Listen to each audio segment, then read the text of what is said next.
अब बात करेंगे विस्तार से खबरों की। सबसे पहले बात कर लेते हैं हाथरस भगदड़ कांड की। हाथरस भगदड़ में 121 लोगों की मौत का ये पूरा मामला, जिसमें हाथरस मामले में एसआईटी ने अपनी जांच रिपोर्ट सौंप दी है। एसआईटी की तरफ से कई दिनों तक इस पूरी घटना का निरीक्षण किया गया, समीक्षा की गई। एसआईटी ने लगभग 70 लोगों के बयान दर्ज किए। लगातार हाथरस पीड़ितों के संपर्क में इस दौरान एसआईटी रही। तो बड़ी खबर आपको बता दें, बीते दिनों हाथरस में एक सत्संग के दौरान भगदड़ मच गई थी, जिसके बाद भगदड़ में 121 लोगों को अपनी जान से हाथ गंवाना पड़ा था। वहीं इस मामले की जांच के लिए योगी सरकार ने एसआईटी का गठन किया था और एसआईटी को इस मामले की जांच की जिम्मेदारी सौंपी थी। वहीं इस मामले पर एसआईटी ने अपनी जांच रिपोर्ट तैयार कर ली है। जांच रिपोर्ट सरकार को भी भेज दी गई है। एसआईटी की तरफ से कई दिनों तक इस पूरे मामले की समीक्षा की गई, जांच की गई। एसआईटी ने लगभग 70 से ज्यादा लोगों के बयान इस दौरान दर्ज किए और पीड़ितों के भी संपर्क में एसआईटी रही। तमाम तरह की फॉर्मेलिटीज के बाद, जांच के बाद अब जाकर जो रिपोर्ट है वो तैयार हो गई है और एसआईटी द्वारा रिपोर्ट प्रशासन को सौंप दी गई है। तो बीते दिनों भोले बाबा या फिर सूरजपाल, उनके सत्संग के दौरान हाथरस में बड़ा हादसा हो गया था। भगदड़ मच गई थी, जिसके बाद 121 लोगों की मौत हो गई थी, जिनमें मरने वालों में ज्यादातर महिलाएं और बच्चे शामिल थे। तो हाथरस भगदड़ जिसमें 121 लोगों की मौत हुई थी, इस पूरे मामले को लेकर प्रशासन ने एसआईटी का गठन किया था। एसआईटी को इस मामले की जांच सौंपी थी। हालांकि अब एसआईटी ने अपनी जांच जो है रिपोर्ट तैयार कर ली है और प्रशासन को भी सौंप दी है। ज्यादा जानकारी के लिए सीधा रुख कर लेते हैं संवाददाता मोहम्मद आसिफ का। मोहम्मद आसिफ, जिस तरह से हाथरस भगदड़ कांड में 121 लोगों को अपनी जान गंवानी पड़ी थी, यूपी सरकार ने एसआईटी को इस मामले का जिम्मा सौंपा था, जिम्मेदारी एसआईटी को दी थी। हालांकि एसआईटी ने जांच जो है वो पूरी कर ली है और रिपोर्ट जो है अब तैयार हो गई है। क्या जानकारी? जी बिल्कुल, यह हादसा सत्संग मामले में जिस तरह से हृदय विदारक हादसा हुआ था, जिसमें 121 लोगों की जान गई थी, कई लोग घायल हुए थे और इस मामले में यूपी सीएम योगी आदित्यनाथ ने गंभीरता से लेते हुए मामले की जांच आगरा एडीजी अनुपम कुलश्रेष्ठ की अगुवाई में एसआईटी टीम का गठन किया था और इस मामले में जो है एसआईटी को 2 दिन के अंदर रिपोर्ट भेजने का निर्देश दिया था। हालांकि घायलों के उपचार और जिस तरह से आरोपियों की गिरफ्तारी का दौर चल रहा था और साथ ही साथ कई वीआईपी मौके पर पहुंचे थे, यूपी सीएम योगी आदित्यनाथ भी पहुंचे थे, जिसके चलते एसआईटी की जांच रिपोर्ट पहुंचने में देरी हो गई थी। हालांकि अब एसआईटी ने मामले की रिपोर्ट शासन को भेज दी है और इसमें सूत्रों का दावा है 132 लोगों के बयान दर्ज किए गए हैं और 855 पन्नों की यह रिपोर्ट है, जिसमें हादसे से संबंधित कई तथ्यों को भी उजागर किया गया। अगर बात करें लापरवाही की, तो उसमें रिपोर्ट में कहा गया है कि बाबा खुद जिम्मेदार है, क्योंकि चरण रज के लिए कहीं न कहीं श्रद्धालुओं को उकसाया गया था। नहीं, बाबा को जिम्मेदार मोहम्मद आसिफ ठहराया जरूर गया हो, लेकिन एफआईआर में नाम शामिल नहीं है, क्योंकि इस पूरे मामले में जिस तरह से जांच आगे बढ़ रही है, कई लोगों की, कई सेवादारों की गिरफ्तारी हुई है। मुख्य सेवादार जिसको मुख्य आरोपी बनाया था, उसकी गिरफ्तारी हो चुकी है, लेकिन बाबा अभी तक, आखिर क्यों बाबा को लेकर सस्पेंस बरकरार है? जी बिल्कुल, लिया जिस तरह से एफआईआर हुई, हालांकि उसमें बाबा भोले का नाम नहीं आया, लेकिन अब कहीं न कहीं जिस तरह से जो सेवादार गिरफ्तार किए जा रहे हैं, 11 सेवादारों की गिरफ्तारी हो चुकी है, उनके बयान दर्ज किए जा चुके हैं और वहीं एसआईटी की रिपोर्ट में साफ है कि चरण रज के लिए श्रद्धालुओं को उकसाया गया था और वहां पर मौजूद कमांडोज ने धक्का मुक्की की थी, श्रद्धालुओं के साथ रोकने की कोशिश नहीं की गई थी। तो जो अब बयान आ रहे हैं उसमें कहीं न कहीं भोले बाबा और स्थानीय प्रशासन की भी गर्दन फंसती नजर आ रही है। हालांकि रिपोर्ट शासन को भेजी जा चुकी है एसआईटी और मुख्यमंत्री सीएम योगी आदित्यनाथ के पास आज रिपोर्ट पहुंच जाएगी और इस रिपोर्ट जिस तरह से मोहम्मद आसिफ आपने कहा कि एसआईटी की तरफ से जो रिपोर्ट जांच की तैयार की गई है उसमें साफ तौर पर बाबा को भी जिम्मेदार बनाया गया है, प्रशासन की गलती है, लेकिन जो चरण रच की बात आ रही है कि भक्तों को उकसाया गया, श्रद्धालुओं को उकसाया गया चरण रच के लिए और इस वजह से भगदड़ मची, क्या माना जाए जिस तरह से आज ये रिपोर्ट एसआईटी जो है सीएम योगी आदित्यनाथ को सौंप देगी, इसके बाद क्या बाबा के खिलाफ कोई एक्शन यहां पर संभव?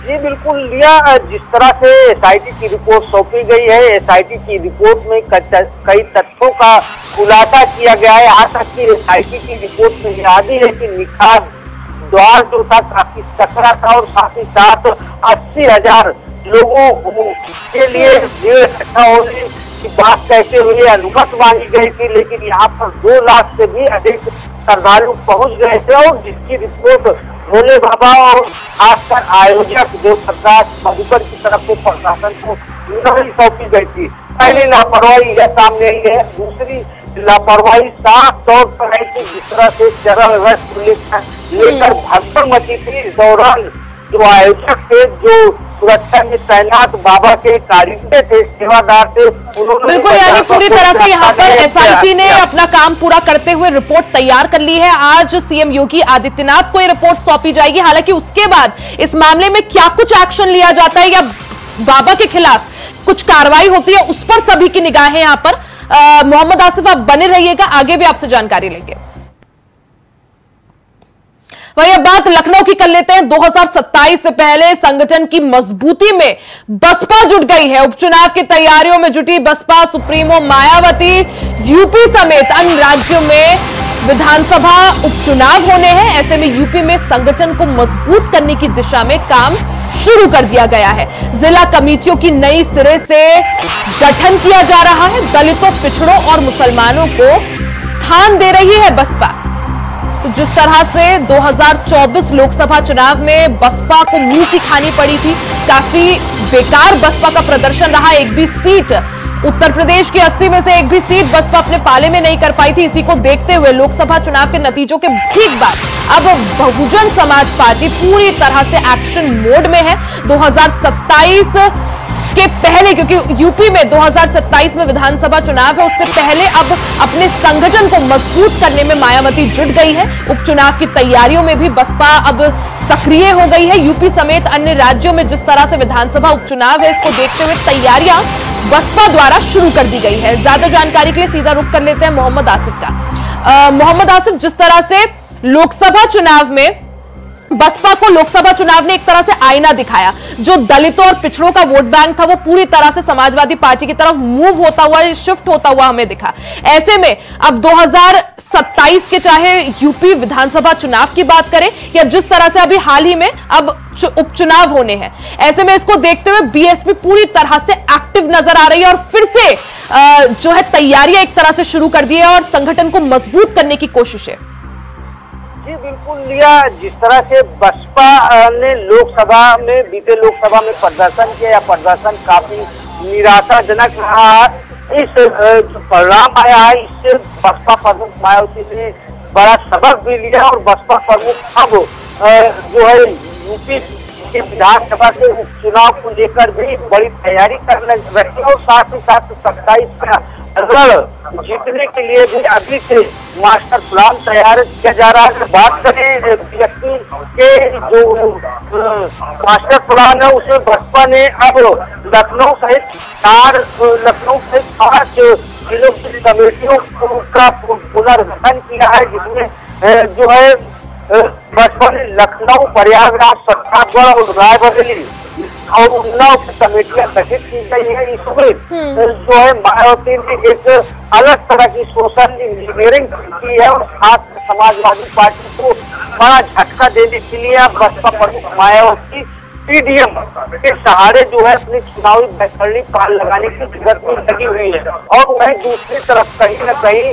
आकाश आनंद को जिस तरह से बसपा प्रमुख मायावती ने एक बार फिर से सारी ताकत सौंप दी है और आकाश आनंद को जिस तरह चुनाव प्रचार में हटाया था, उसका खामियाजा भी लोकसभा चुनाव में कहीं न कहीं बसपा प्रमुख मायावती को देखना पड़ा। तो अब बसपा प्रमुख मायावती खड़ी ऐसे तत्व हैं जिनको सुधार करने की कोशिश में लगी हुई है और बसपा को साफ पता है कि जिस तरह दलित और मुस्लिम भी विधायक वोटर होंगे और किस तरह रुख करेंगे वह पार्टी। मोहम्मद आसिफ, जिस तरह से हमने देखा लोकसभा चुनाव में मायावती ने अकेले चुनाव लड़ने का निर्णय लिया और एक भी सीट अपने पाले में नहीं कर पाए, उसके बाद मेहनत भले ही पूरी की हो लेकिन परिणाम कुछ नजर नहीं आया। क्या माना जाए अब मायावती का अगला फोकस आखिर किस चुनाव पर, क्या निशाने पर, और क्या यही वजह कि अब फिर से संगठन को मजबूत करने की कोशिश की जा रही है?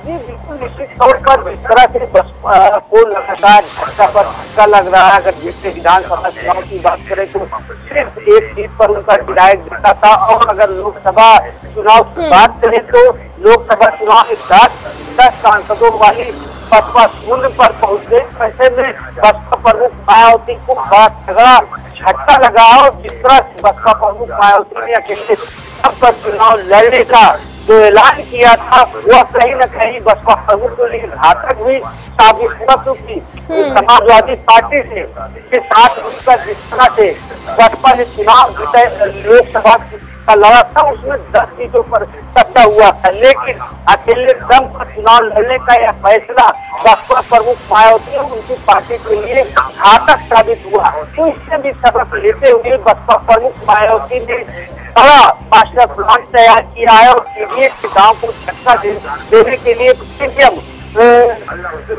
समीकरण के आधार पर बसपा प्रमुख बिल्कुल, यानी फिर से संगठन को मजबूती देने के लिए बीएसपी को और मजबूत बनाने के लिए, बीएसपी का जनाधार और ज्यादा बढ़ाने के लिए मायावती अब पूरी तरह से एक्शन में नजर आ रही है। मोहम्मद आसिफ, बहुत बहुत शुक्रिया जानकारी के लिए। वहीं जम्मू कश्मीर से खबर आपको बता दें, आतंकी हमले में भारतीय सेना के 5 जवान शहीद हो गए। कठुआ में सेना के वाहन पर बीते दिन ग्रेनेड से हमला हुआ था। आतंकी हमले में सेना के 5 जवान घायल हुए हैं। हमले से पहले आतंकियों ने इस दौरान इलाके की रेकी की थी।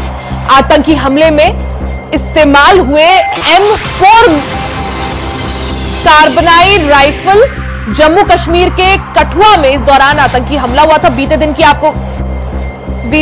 आपको खबर बता रहे हैं, जहां जम्मू कश्मीर के कठुआ में आतंकियों ने एक सेना के वाहन पर हमला किया था। ग्रेनेड से हमला किया गया था। साथ ही हमले में M4 कार्बाइड राइफल का इस्तेमाल किया गया था।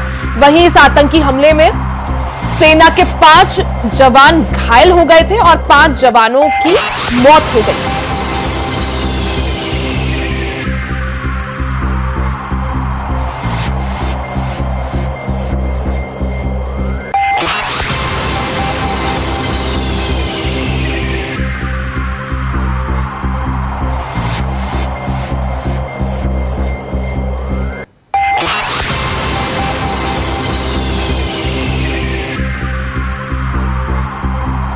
जम्मू कश्मीर से खबर, जहां कठुआ में सेना के वाहन पर हुए ग्रेनेड अटैक के बाद 5 जवान शहीद हो गए।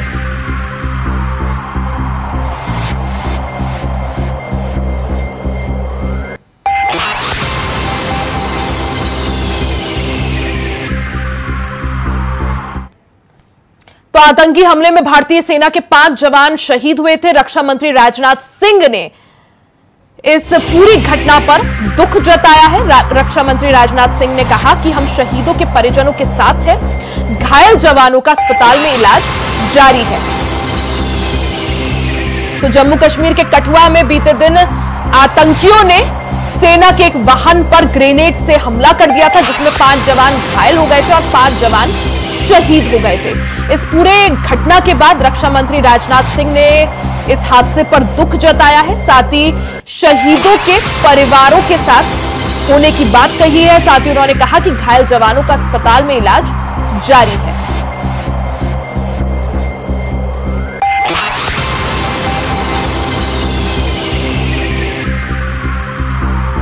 तो जम्मू कश्मीर के कठुआ में जिस तरह से बीते दिन आतंकियों ने सेना के एक वाहन पर अटैक किया था, ग्रेनेड से हमला किया था, उस पूरे हादसे में 5 जवान शहीद हो गए थे। वहीं 5 जो जवान थे वो घायल है। इस दौरान रक्षा मंत्री राजनाथ सिंह ने एक्स पर पोस्ट कर जानकारी दी और साथ ही ये भी कहा कि जो घायल जवान है उनका भी अस्पताल में इलाज चल रहा है। खबर गाजियाबाद से है, जहां सड़कों पर बिना फिटनेस की 136 स्कूल बसें दौड़ रही हैं। परिवहन विभाग ने आज स्कूल प्रबंधन की बैठक बुलाई है। जल्द अभियान चलाकर अनफिट वाहनों पर कार्रवाई होगी। हादसों के बाद भी सबक नहीं ले रहे हैं स्कूल प्रशासन। वहीं मामले में परिवहन विभाग भी लापरवाह बना हुआ है। गाजियाबाद में 10 बड़े स्कूलों की बस फिट नहीं है। तो गाजियाबाद से खबर जहां सड़कों पर अनफिट बसें दौड़ रही है। 136 स्कूल बसें ऐसी हैं जो अनफिट कैटेगरी में आती हैं। ऐसे में परिवहन विभाग ने आज स्कूल प्रबंधन की बैठक बुलाई है। ज्यादा जानकारी के लिए रुक कर लेते हैं सीधा संवाददाता प्रवीण कुमार का। प्रवीण, जिस तरह से गाजियाबाद में कई सारे ऐसे नामचीन स्कूल हैं जिनकी बसें अनफिट है और बड़े धड़ल्ले से जो है उनका प्रयोग भी हो रहा है, ऐसे में परिवहन विभाग ने आज बैठक बुलाई है। क्या जानकारी इस बैठक को लेकर? यह आपको बता दें, कल जो है एआरटीओ प्रशासन राहुल श्रीवास्तव ने जो है स्कूल प्रबंधनों के साथ बैठक करने के लिए बात कही थी, लेकिन कुछ स्कूल के प्रबंधनों ने पिछले नियम के हिसाब से ही अपनी जो स्कूलों की जो बसें चल रही हैं उन्हीं नियमों पर फिटनेस कराने की बात कही, जिसको लेकर जो है एआरटीओ प्रशासन सख्त है। उन्होंने दोबारा से जो है स्कूलों के प्रबंधन को बुलाया है कि वो अपनी जितनी भी बस चल रही है उनकी फिटनेस कराएं ताकि कोई हादसा न हो सके। दरअसल आपको बता दें, 136 ऐसे स्कूल चिन्हित किए गए हैं जिसमें स्कूल प्रबंधनों की जो है बसें चल रही है, प्राइवेट बसें, जिसमें कोई ऐसा हादसा ना हो जाए, क्योंकि इनमें जो स्कूली बच्चे जाते हैं छोटे से लेकर बड़े तक इसी स्कूल में बस में सवार होकर स्कूलों को जाते हैं। प्रशासन कोई जो है इसमें कोताही नहीं बरतना चाहता कि कोई कल अगर फिटनेस ना होने की वजह से बसों में आग लग जाती है, कोई दुर्घटना हो जाती है तो इसकी जिम्मेदारी सीधे परिवहन विभाग पर आएगी। अपना आपको बचाते हुए जो है परिवहन विभाग ने स्कूल प्रबंधन से मीटिंग करने के लिए उन्होंने आह्वान किया है कि आप मीटिंग में आए और जल्दी से जल्दी जो है अपने स्कूलों की बच्चों की फिटनेस कराए। दरअसल आपको बता दें, पिछले साल जो है इस साल मुकाबले 1700 ऐसी और नई बस जो है स्कूल प्रबंधनों में जुड़ी है, जिसमें जो है प्रबंधन उनको जिसमें लगातार गाजियाबाद ट्रैफिक पुलिस भी, गाजियाबाद पुलिस भी और एआरटीओ और अन्य विभाग के साथ जिलाधिकारी ने मीटिंग की थी। ऐसे स्कूलों को चिन्हित कर उनको आदेश किया जाए कि वो स्कूलों की फिटनेस। बिल्कुल, यानी परिवहन विभाग ने स्कूल प्रबंधन के साथ ये बैठक बुलाई है। बैठक के बाद क्या कुछ निर्णय निकल कर आता है या अनफिट बसों के खिलाफ किस तरह से स्कूल प्रबंधन कार्रवाई करते हैं, उस पर सभी की निगाहें। प्रवीण, बहुत बहुत शुक्रिया जानकारी के लिए। खबरों में आगे बढ़ते हैं। हाथरस हादसे को लेकर सियासत थमने का नाम नहीं ले रही है। राहुल गांधी की सीएम योगी को लिखी ये चिट्ठी सियासत का नया फसाना बन रही है।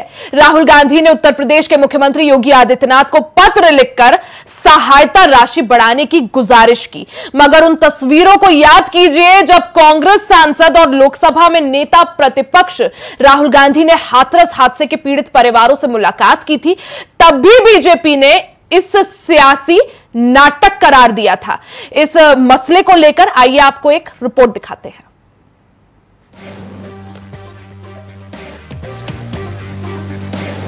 हाथरस हादसे को लेकर सियासत थमने का नाम नहीं ले रही है। राहुल गांधी की अब सीएम योगी को लिखी ये चिट्ठी सियासत का नया फसाना बन रही है। इस चिट्ठी में क्या है वो आगे आपको बताते हैं, मगर उससे पहले इन तस्वीरों को याद कीजिए जब कांग्रेस सांसद और लोकसभा में नेता प्रतिपक्ष राहुल गांधी ने हाथरस हादसे के पीड़ित परिवारों से मुलाकात की थी, तब भी बीजेपी ने इसे सियासी नौटंकी करार दिया था।